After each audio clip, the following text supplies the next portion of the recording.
It sucks. I hate being in this position. I appreciate everyone being supportive, and I would also appreciate if everyone respects my privacy at this time. Nakakalungkot talaga, no? Ano ang gagawin mo kapag ikaw ang nasa posisyon ni Doc na tumambad ang mga video mo sa lahat ng social media at pinagpipiestahan ka? So, pag-uusapan natin dito yung aking reaction sa latest statement ni Doc Tyler, and i-discuss natin yung possible na cause, possible effects, and yung mga lessons learned dito sa video na to. By the way, follow me sa aking Instagram account, The Story of Anthony. Thank you.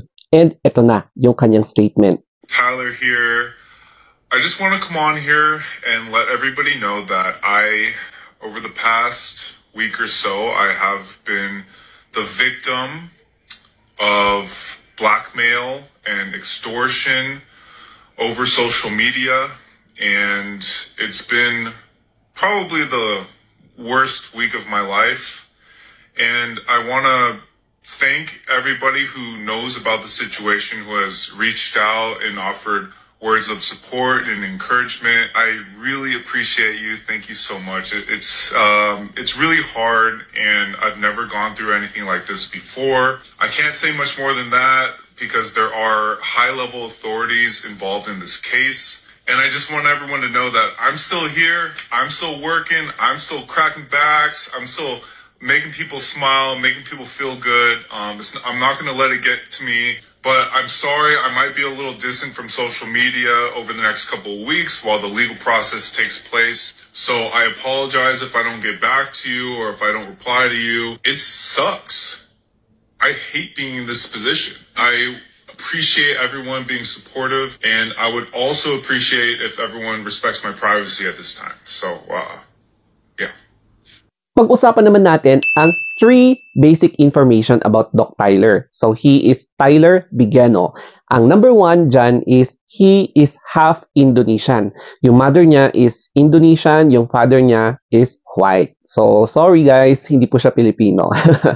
And then, number 2, yung height niya, he is 6'1" tall. So, ayan, medyo matangkad talaga siya, and standard height yan, average height sa Amerika, sa US. And number 3, he works as a chiropractor. O, di ba? So, he is cracking bones para naman ma-relieve kung ano man yung dapat i-relieve. O, di ba? So, yan yung mga basic information. So, pag-usapan naman natin ang mga possible na causes kung bakit nangyari yung ganito sa kanya. Ito na yung 3 possible reasons bakit pinagpipiestahan si Doc Tyler. Ang number 1 is yung dating app. Yung paggamit ng dating app, which is high-tech na ngayon. Kapag if you are looking for love, or if you are looking for a playmate, ang dami dyan na pwede mong i-download, tapos mag-create ka lang ng profile, and then kapag may interesado sa profile mo, di ba? Edi magkakaroon ka na ng mga messages sa profile mo, sa inbox mo, and then bahala ka na kung bet mo or hindi. And depende na kung ano yung gagawin yung dalawa. Second possibility is yung human nature, di ba? Kung gusto mo talagang i-release lahat ng stress, ayan, which is a part of a physiologic needs. So, pwede mong gawin yan na may kasabay ka, o kaya pwede mong gawin virtually. Kaya lang medyo risky kasi to, kasi minsan hindi mo kakilala yung mga kausap mo or yung kasabayan mo kapag gumagamit ka ng social media, especially kapag nag-video call ka. At ang third possibility is yung blackmailing. Hindi mo pala alam, after nyong gumawa ng eksena sa video call, ni-record ka na pala nila. And then, in order na pigilan mo yung pagpapakalat nila ng video mo, ay bayaran mo sila. Ang dami ganyan sa mga dating apps. Kaya mag-ingat kayo kapag nagtatawagan kayong dalawa, o kaya kung anong milagrong ginagawa niyo dalawa sa mga dating apps, ingatan nyo yung sarili nyo. And then, extra ito, pwedeng nahalungkat ng pinagreparan mo ng phone o kaya laptop mo, yung mga hidden files mo. Tapos, ginamit nila ito para i-blackmail ka. May mga pagkakataon ng ganun, no? At nangyayari yan, hindi lang doon sa Amerika, pati rin dito. Kaya, mag-ingat kayo kapag nagpaparepair kayo ng mga gadgets, kasi pwede rin kayong ma-blackmail. Ito na yung 3 possible effects. At obviously, itong number 1, yung trauma or pwede kang mag-suffer ng post-traumatic stress disorder, which is a condition na, alam mo yun, magkakaroon ka ng flashback memories, alam mo yun, yung anxiety level mo ay aakyat talaga, tapos yung mental health mo talaga is apektado. Kaya kung titignan niyo yung sinabi niya, di-distance muna siya sa social media kasi affected din yung kanyang mental well-being. Second is at risk na masuspend ka o kaya ma-dismiss ka sa work mo. Lalo na kapag employed ka sa isang respectable institution. Di ba? Ayaw ng isang company na meron silang employee na na-involve sa ganitong klaseng situation. Dahil pinapahalagahan nila yung ethics, working ethics, professional ethics na 'di ba? Respetado kang person pero biglang nagkaroon ng ganito, nagkalat. So, pwedeng apektado ang institution. Kaya, pwede kang masuspend o kaya ma-dismiss. Pang-third naman is gagastos ka ng pera. Kasi, magbabayad ka pa ng attorney kung saan ipagtatanggol ka and then tutulungan ka para mahuli yung mga taong nang scam sa'yo. So, babayaran mo yung acceptance fee, babayaran mo pa yung mga processing fee at kung ano pang mga fee yan. Kaya nakaka-stress talaga, no? And then nag-e-exert ka pa ng effort. Alam mo yun, makikipag-cooperate ka pa sa mga authorities. Grabe, nakaka-stress kapag ikaw yung na-involved sa ganito and lalong-lalo na kapag pinapahalagahan mo yung trabaho mo.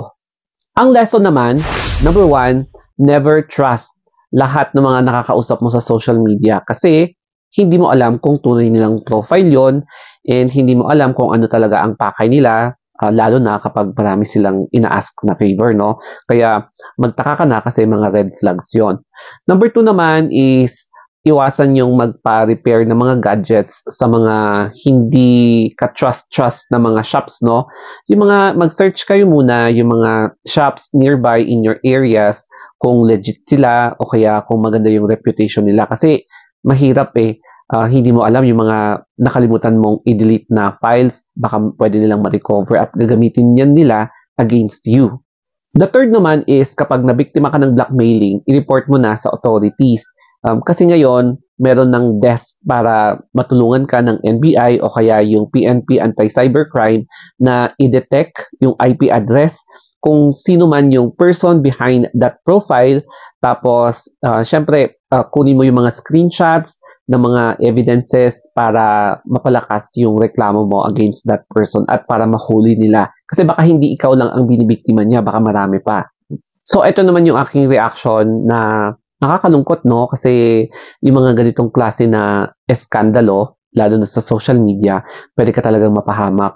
Pwedeng mawalan ka ng trabaho, pwedeng mawalan ka ng credibility, and apektado pa ang mental health mo. Kaya, kung ikaw ay mahilig kang gumamit ng dating apps, make sure na kausapin mo muna ng mabuti, kilatisin mo muna bago ka magbigay ng trust kasi hindi mo alam ang tunay na pakay ng mga tao, lalo na sa mga nakakausap mo sa social media. And syempre, kapag nagpapa-repair ka talaga, no, ingatan mo talaga lahat ng files mo. Itago mo lahat or i-delete mo lahat kasi meron talagang makikita dyan at pwede kang i-blackmail. Kasi hindi lang kay Tyler o Doc Tyler nangyari yung ganyan. Maraming ding insidente ng mga kasong ganyan na blackmailing. Kaya mag-iingat kayo and babala ito sa inyong lahat.